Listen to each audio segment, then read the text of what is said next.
Sheikh Hamdan bin Mohammed bin Rashid Al Maktoum, Your Excellencies and distinguished guests, it is an absolute honor to be here today in such an extraordinary city that exemplifies the real possibility that you can create something that no one ever imagined. And today I want to talk about imagination as being a crucial element of what you are doing in the world of project finance. I have here an image of what has been created that no one could have imagined, except for the family here. And I think now that serves as an example to the rest of the world of what is possible. But something is happening that you should be aware of. And that is something that Buckminster Fuller, the famous architect and futurist, called the knowledge doubling curve. And the reason this matters is because it's going to change the way we think as we prepare to build the future. And for you especially, because you are building the infrastructure of the future, not just the future. So the simple idea that he realized in the early 1980s, just before he passed away, was that knowledge or information is literally doubling all the time. In the year 1900, it was doubling every 100 years. In other words, the amount of information that you have to think about was doubling every 100 years. By 1945, it was doubling every 25 years. By the early 1980s, it was doubling every year. And IBM has just confirmed in the year 2020, it was doubling every 12 hours. So if you feel like you can't keep up with everything you need to know about, if you feel like you can't read enough to know what's going on, that's because it's true. And this means we're now going to change the way we move into the future. It's going to be faster. For example, the first electric motor was introduced in the early 1830s.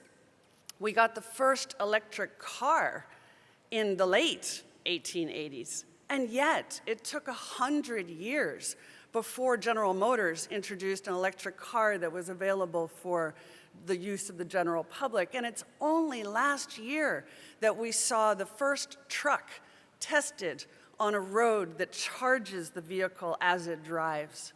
The speed of change is moving apace.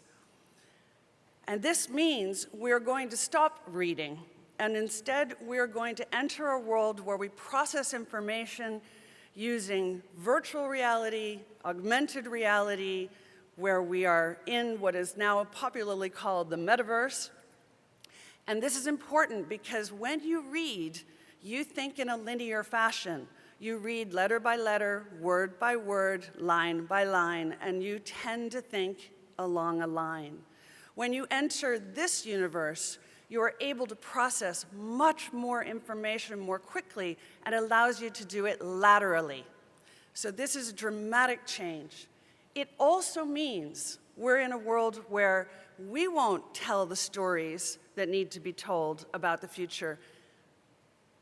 The buildings will tell the stories themselves. Every rivet, every plate of glass, every single sheet of metal will now be connected to the internet and will signal to you when is a nail old and needs replacing, when is a bolt no longer solid and sound. In a world of ESG reporting, this will become crucial. And other things are changing, like the way we're going to finance projects. In the past, we have for 400 years used the East India Company as a model, and bright people came together to create value and wealth by incorporating. But today, in a digital world, there's something new happening. I don't know if many of you have heard about the Bored Ape Yacht Club, and if you haven't, I strongly recommend you Google it.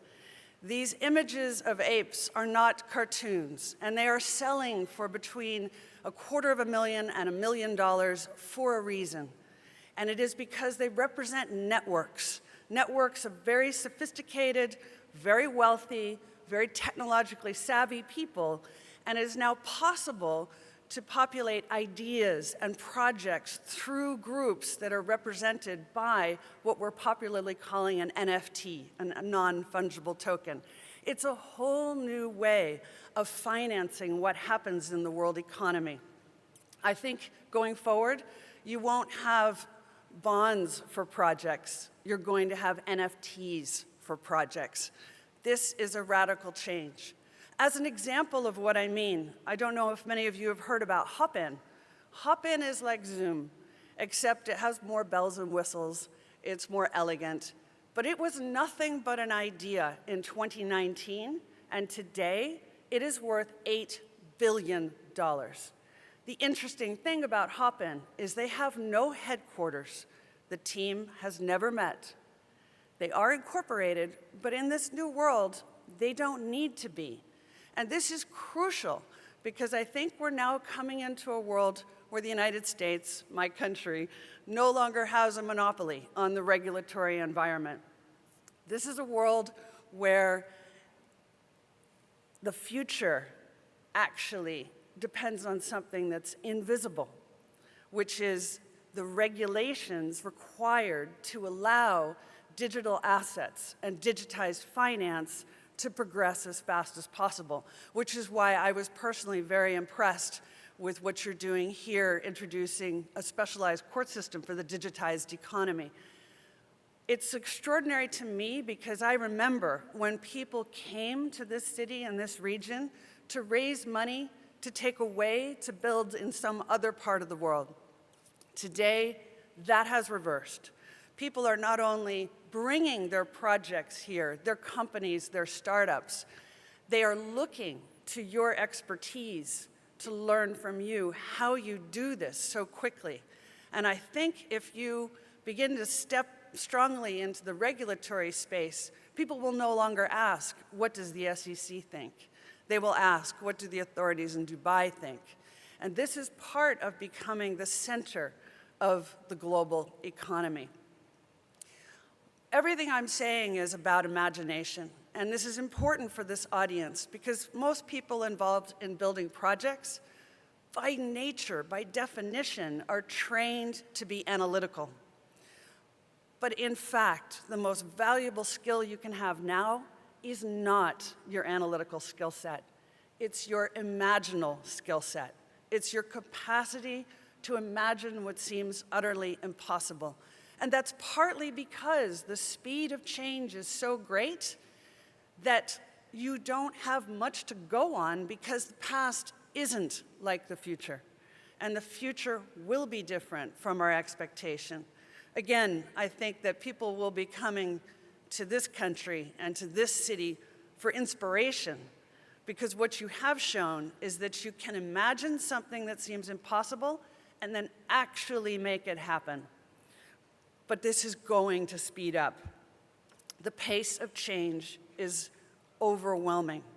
And that's why I use this wonderful quote from Mark Twain, which I think is just a great reminder. You cannot trust your eyes if your imagination is out of focus. We usually think the other way. And I'll finish with my remarks to say, I just want to leave you with a thought. When I worked for President George W. Bush, I remember he used to stop me in the morning meetings, and he used to say, Pippa, why is there a typo in the memo that you wrote to me? So first of all, I knew he had read every single word of every memo I ever gave him. He usually found the memo that was on page 2. In the world that I am describing, no more typos, no more memos.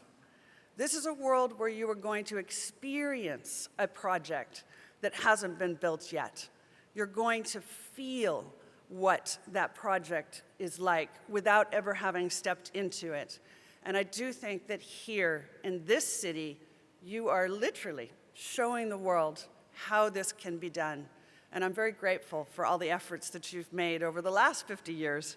It's very exciting to be here. And I wish you luck with the rest of the day. Thank you so much.